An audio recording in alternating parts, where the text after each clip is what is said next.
Praise the Lord.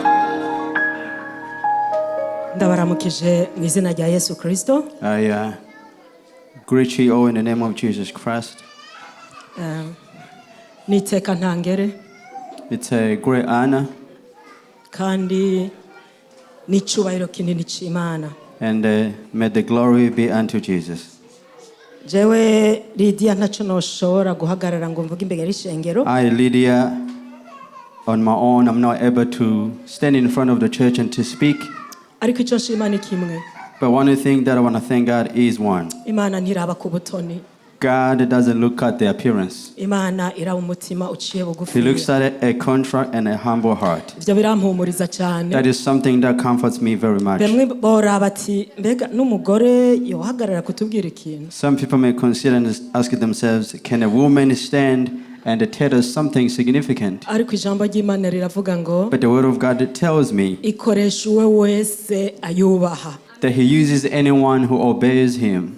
Ndashima Imana kubw'ivyo. So I thank God for that. Ndashimiye uburongozi. And I also want to thank the leadership bwanyiyumviye koko noshobora kusangira ijambo ry'Imana uyu munsi. who thought of me to share the word of God today. Ngashimira uwo ari we wese ari ngaha ariko arumviriza. But I also want to thank everyone who is here to listen. Kubera atari mwebwe muriko murumviriza. If it's not for you listeners, ubutumwa bwobu bw'ubusa. the gospel will be in vain. Kwa hiyo rero Imana ibahezagire mwebwe mwese mwiteguye kumviriza. Therefore, may God bless everyone who is ready to listen. Turasoma amajambo y'Imana tumenyereye. So we're going to be reading the word of God that we are familiar with. Bibiliya zacu. Let us open our Bibles. Abami ba kabiri. In the book of 2 Kings. Abami ba kabiri igice ca gatandatu. 2 Kings chapter 6. Igice ca gatandatu turahera ku murongo wa 8. Chapter 6, we're going to be reading from the 6th Sabe verse. abemva icongereza murabe kuri screen. I'm going to ask those who are English speakers to be checking on the screen. Ko ndifuza ko twosoma mu rurimi rumwe gusa. Because I want us to read only in one language. Kugira ngo turokore umwanya. So that we can redeem the time. Kuko hari byinshi inyuma. Because there are so much ahead of us. Nizigire ko mwahabonye abami ba kabiri igice ca gatandatu ku murongo wa 8. Believe you find the 8. passage 2 Kings 6 verse 8. Bibiliya z'ikirundi ni urupapuro rw'amajana 426. 246 for those who are holding Kirundi Bibles. Ndasoma mu izina rya Yesu Kristo. I'll be reading in the name of Jesus Christ. Igitero c'abasiriya Elisa agitumamwo uruhuni. Hari igihe umwami w'Isiriya yatera abisirayeli, maze akaja inama n'abantu biwe akababarira ndasubiramwo mubabarire. Hari igihe umwami w'Isiriya yatera abisirayeli, maze akaja inama n'abantu biwe akababarira atahanaka niho tuzobacira igico. Ariko Elisa wa muntu w'Imana agatuma ku mwami w'Abisirayeli uti wirinde, uti ntuzuce ahanaka, ati kuko ariho Abisirayeli bamanutse kugutegera. No ku mwami w'Abisirayeli agaca atuma abo kumurabira aho hantu uwo muntu w'Imana yamubariye, akagenda akiratyo si rimwe si kabiri. Ivyo bituma umwami wa Siriya yijijanye imitima, ahamagaza abantu biwe arababaza ati mbega ntimwombarira umuntu wacu ari mu ruhande rw'umwami w'Abisirayeli wari we? Umwe mu bantu biwe aramwishura atoyaye mwami wanje nyene ingoma. Ariko Elisa umuvugishwa wo mu Bisirayeli niwe abarira umwami w'Abisiriya, niwe abarira umwami w'Abisirayeli amajambo avugira ku kigwa. Arababarira ati nimugende muhwebutse aho yobari, ntume abo kumufata. Baramubarira bata ari Dotani, nuko aca arungikayo amafarasi n'imikogote n'ingabo nyinshi, bagenda mwijoro, bashitse baziguza ico gisagara hirya no hino. 15.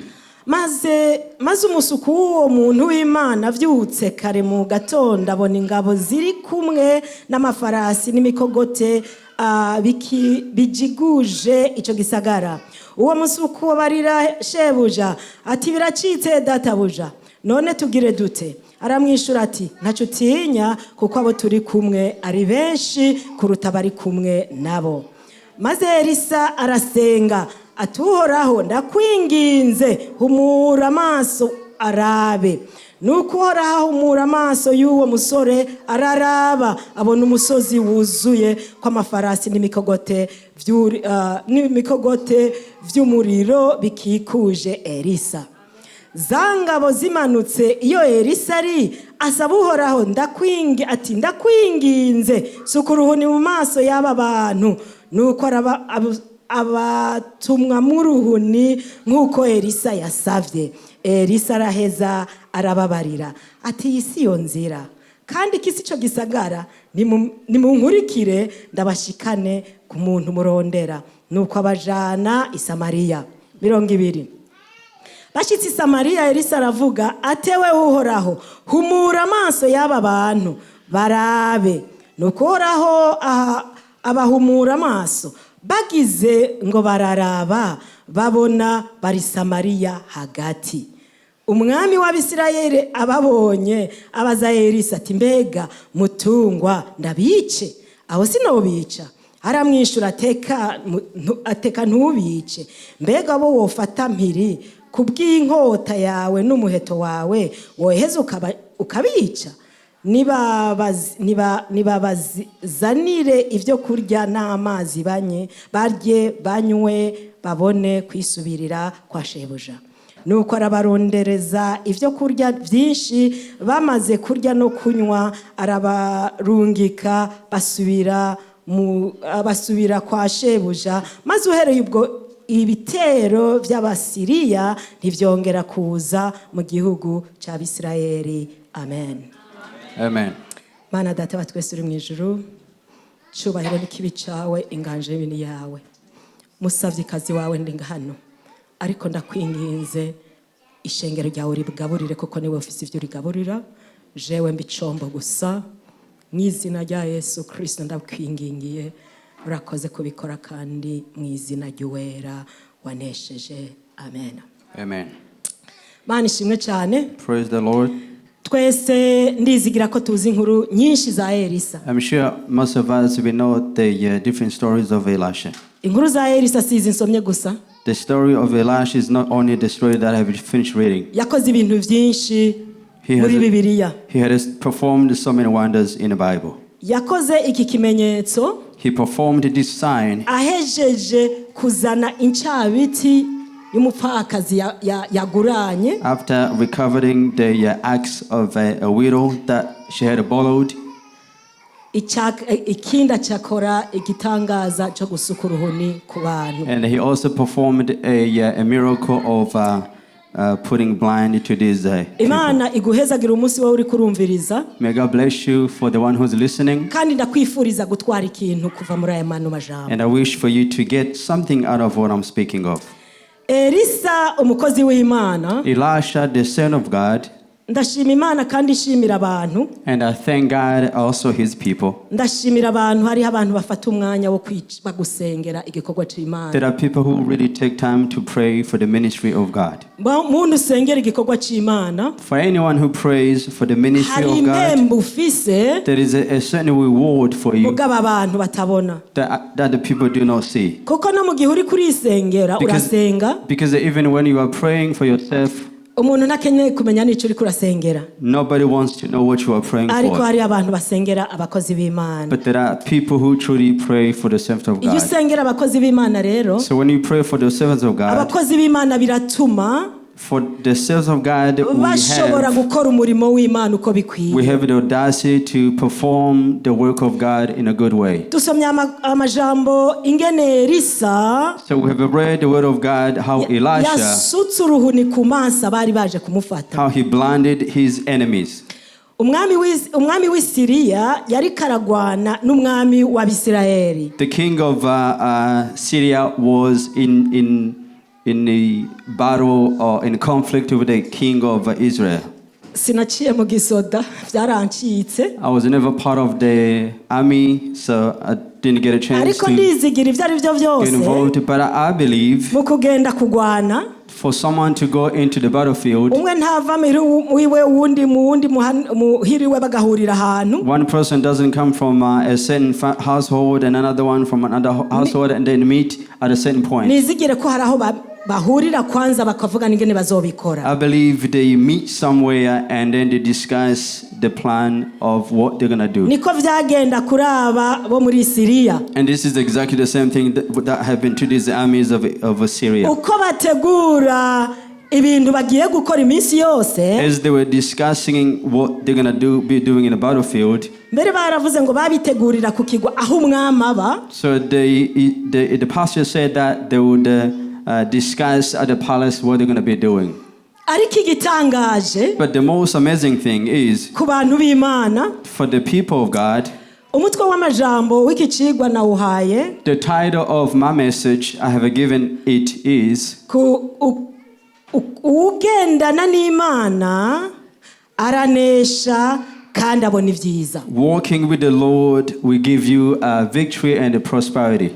Uwugendana n'Imana Aranesha, the one who walks with the Lord will have a victory and we have success or prosperity. Hanyuma rero umukozi w'Imana Elisa, so this servant of God Elisha, iyo bariko barategura ibintu iyo mukigwa ab'Syria, as these armies of the enemies, they were preparing how they're going to invade them, Elisa yarerekwa kuko yarafukama imbere y'Imana agasengera igihugu. So Elisha will pray for his nation and God will give him a revelation of the plan. Umwami w'Abisirayeli kaza yumva telefone iti mwami w'Abisirayeli aha hantu ntuzohace. The king of Israel will receive a message saying that do not pass at this certain point. Kandi ivyo vyatumye Abisirayeli bama bakiri iminsi yose imitego batezwe n'Abanyesiriya. And that will give the army or the people of Israel a chance to escape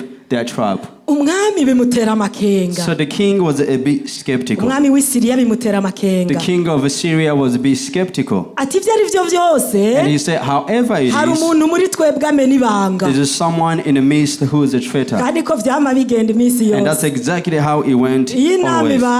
When the meeting is hosted, ukaza wumva no ngaha mu buzima bwa minsi yose sivyo? Even in everyday life it happens. Uravugira mu nama ibintu. You may discuss something in the meeting.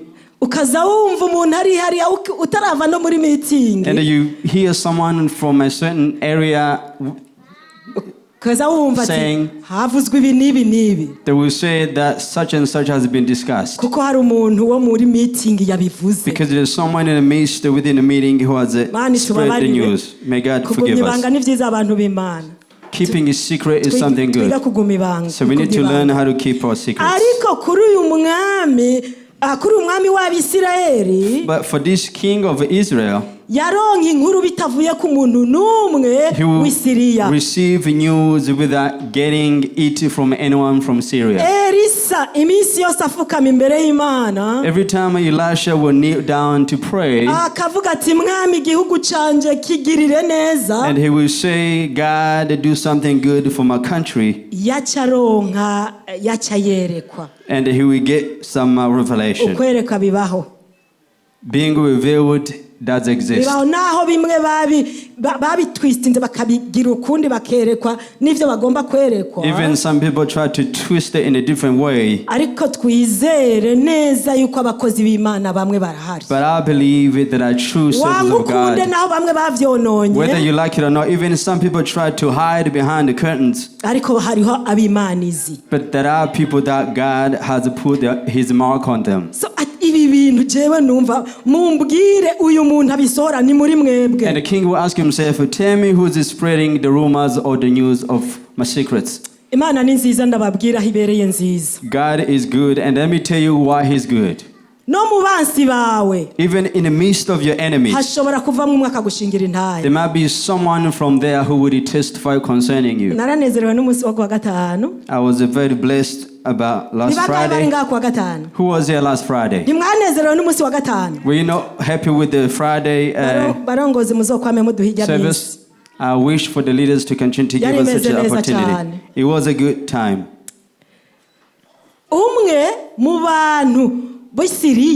One of the people from Syria, he testified concerning the enemy. Are you listening to what I'm saying? One of the citizens of Syria testified concerning, and he said nobody who's spreading the news,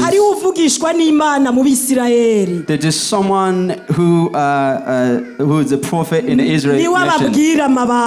He's the one who's telling them the secrets. May God be good to us. To be testified by your enemy.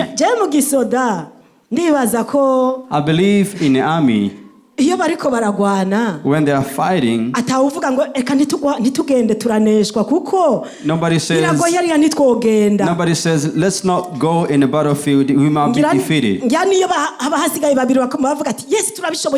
I believe if it is only 2 soldiers left in the battlefield, they will say, let us continue to push, we're going to win. But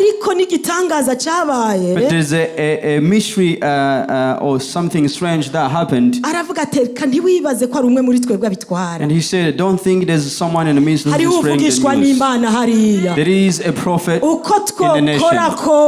Whatever we're going to do, we can never defeat the prophets of God. That he's the one who's spreading or telling the secrets. It is not us. So what this person did, and he said, even though we are fighting, there is a God in the Israel nation. He showed them or revealed to them what we are doing. When that happened, so the king of Assyria, he said to himself, that you must investigate of this current issue and find out where this man Elisha lives. So they forget the issue of invading the nation of Israel, and they only started to focus and target the men of God.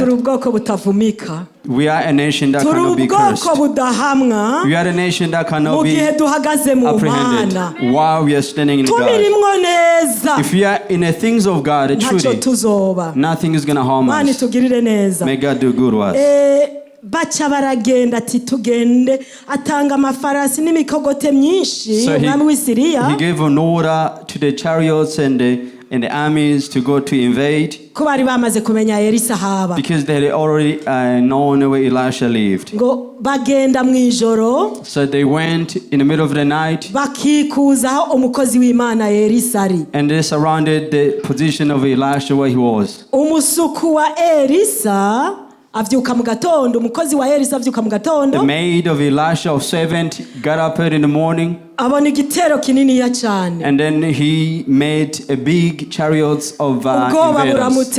And he was very frightened. Abwira Elisa. And he went back and told Elisha that my fellow, my master, abansi badukikije. We are very surrounded by enemies. However it is, I don't think you'll be able to get out of this situation. May God do good to us. Elisha, full of the Holy Spirit, and he said to himself, if I told this servant that I have a soldiers that I don't have any, because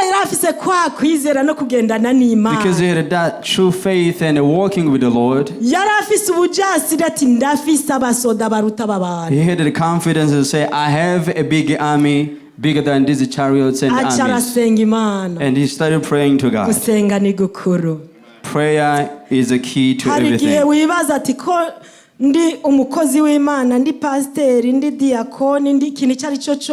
Sometimes they may think because I'm a pastor, I'm a deacon, or I'm anything else, because I'm very familiar with this situation, I may stand up and speak.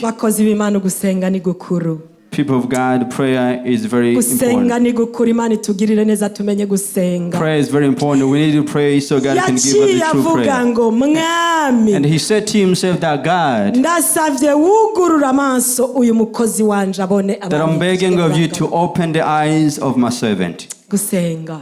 Prayer. Itwaze gusenga naho wowe urinde. Go with prayer naho wherever uri you go. bishop ziko Imana ikumvira. Whether you're a bishop and you know God obeys you. In any situation, ntugifate ngo nuko nziko ndi umukozi w'Imana. do not take it lightly and just say, use that title to the situation. Take your time to pray. Even though you feel like you don't have any fear, go before God and submit everything to Him. So the Lord opened the eyes of the servant, and he saw a big army of angels. Praise be unto Jesus. We are very protected. Servants of God, you are very protected. There are so many things that may invade you in the night, but because you place your trust in God, there are so many angels surrounding your house. There are so many angels surrounding the church. Even though you may think the church is about to be shaken, but the church is surrounded by angels and nothing's going to happen to it. Elisha, when he saw them, and he continued to pray to God, and he said, my beloved God. Yes, I can see in the Bible it indicates the prayers he prayed. But I believe he cried to God and said, God, the authority that you have given me, because I have obeyed you, may you blind these people. He finished his prayer because God loves him and he walks with him, and God did or granted his wish or his prayer. Sometimes your prayers Sometimes your prayers may be required to be answered straight away, because at the time when his enemies were surrounding him, so his prayers were answered immediately. And God put a blindness to them. May God do good to us. Perhaps he went to the commander of the army, and he said to him, and he said, what can I do for you? That I believe you're looking for this man called Elisha. This was the Elisha telling them, because God had blinded them, they couldn't see. And he told them, please follow me, I will take you where the man is looking for is. Servant of God, do you have that confidence or audacity in you? Do you think he will say, follow me without having any fear at all? You may say to yourself in your heart, maybe she's going to discover that it is me. What if they find out that it is me? Elisha, full of the Holy Spirit, he went with the confidence of the Holy Spirit. He took them to the Israel nation. Remember, they are the ones who were fighting against. May God do good to us. When he took them there, and he prayed, our good Father, thank you for bringing me here, or bringing us here. So therefore, remove the blindness off of them so they can see where they are. They found themselves in a country that they were fighting against. When their eyes were opened, when the king of Israel had seen them, I thank God for the king of Israel. He really respected the decision of Elisha. He did not abuse his power. And they say and they give an order and they say shoot him down. He respected Elisha's decision as a servant of God. He had been telling them so many secrets. And he asked, should we kill them? But Elisha, full of the Holy Spirit, and he said that would you, the person that you have captured with your bare hands, that feed them, give them something to eat, to drink, and then they can vacate and go back to their home. Praise be unto Jesus. There are lessons that I have learned from this passage. There are so many lessons that I learned from this passage. Whenever you walk with the Lord, when you love God,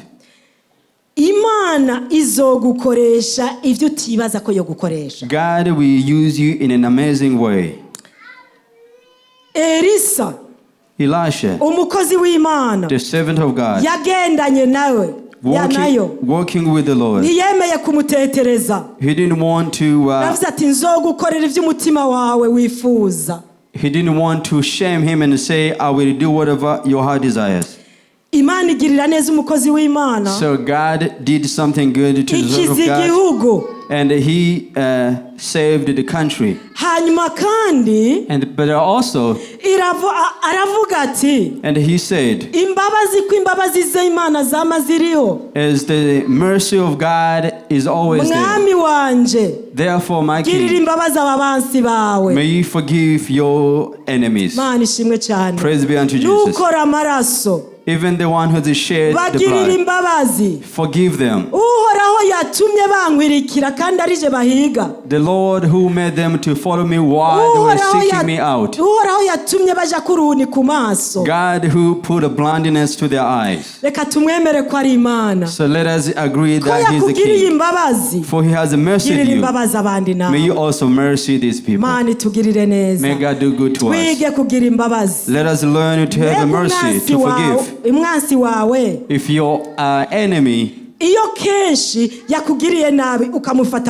if they have repeatedly did something wrong to you, do you say to yourself that I'm going to do something beyond? Let us tell the truth. Even though we won't do anything wrong, even though we won't do anything insignificant, we're probably going to say to ourselves some words. We'll probably say, let us face some consequences. May God forgive us. We need to learn how to be holy. We need to learn to forgive. We need to learn to forgive. Let us wish good to our enemies. If you see them returning, you need to treat them good. I was very amazed that cook them food. Give them some food. Let them eat and drink. And then you let them return to their homes. And from that day, because this has happened, and they didn't do anything wrong to them, and they gave them food while they were hungry, that from that day there was no war or conflict between the two nations anymore. May God do good to us. May God do good to us. Servant of God who obeys God. God, we lift you up. It's not just the pastor. Anyone who humbles themselves, that God is pleased with him in his heart, they will do good to them. So let us be like Elisha. God will do good to those who seek Him. God will remove anything bad to those who are seeking Him. There have been so many battles. Sometimes you question yourself, what can I do in this situation? And the answer is, look up to heaven and pray. And He will give you the answer what to do. After victory, God will give you prosperity or success. muri zaburi ingene abagororotsi badahebwa. Zaburi Let us see how the righteous are not forsaken. We're going to find that in the book of Psalm. Zaburi igice ca 37. In the book of Psalm chapter 37. Ku murongo wa 25. Verse 25. Haravuga ngo, it reads, uhereye nkiri muto none ndashaje ariko sinigeze kubona umugororotsi yahebwe canke uruvyaro rwiwe rusegerereza ivyo kurya. Amen. Amen.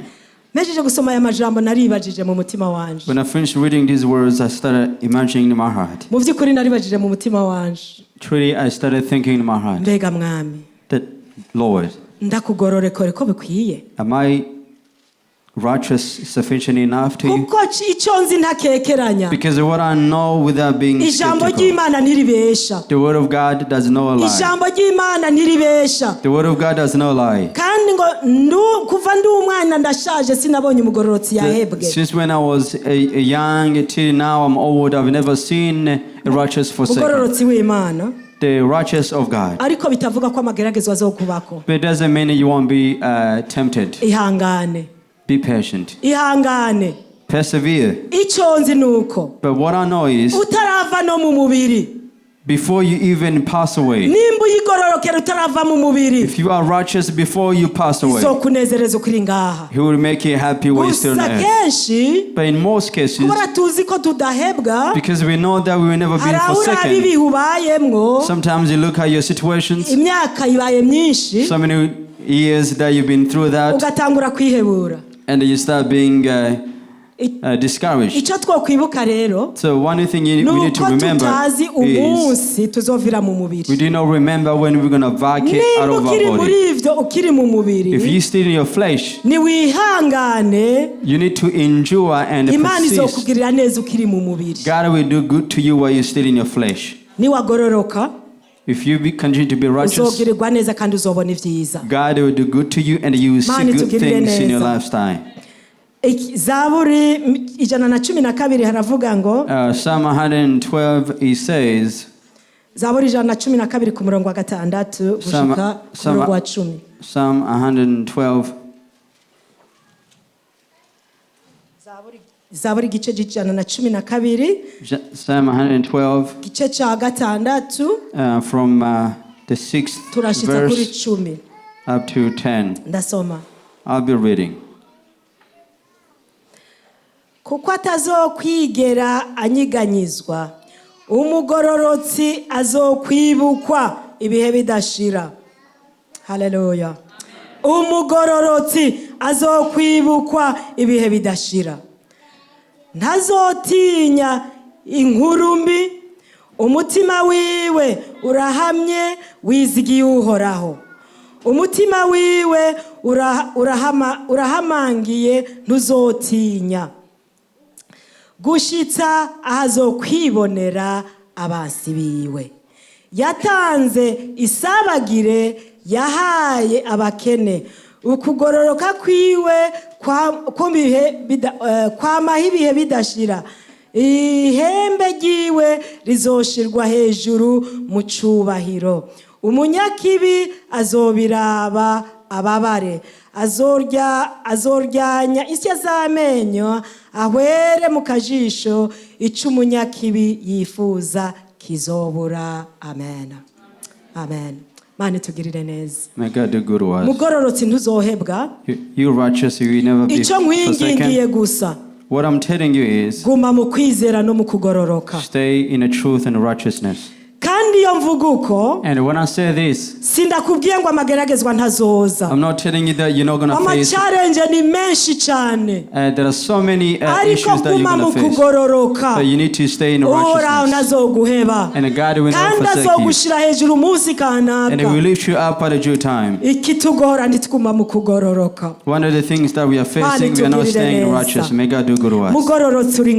Righteous who is here? Because I'm sure all of you are righteous.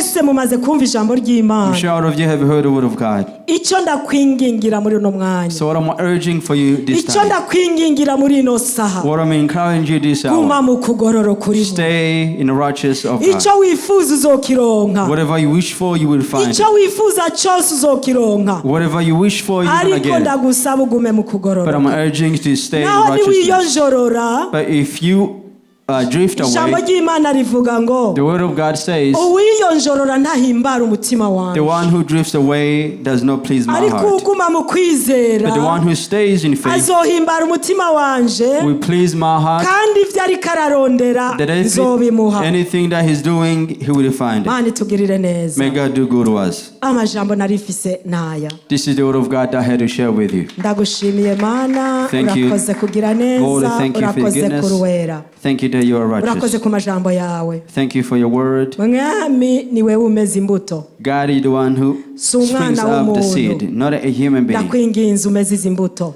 May I ask you to spring up these mu izina seeds. ryawe ryera In Yesu. the name of Jesus Christ. Amen. Amen.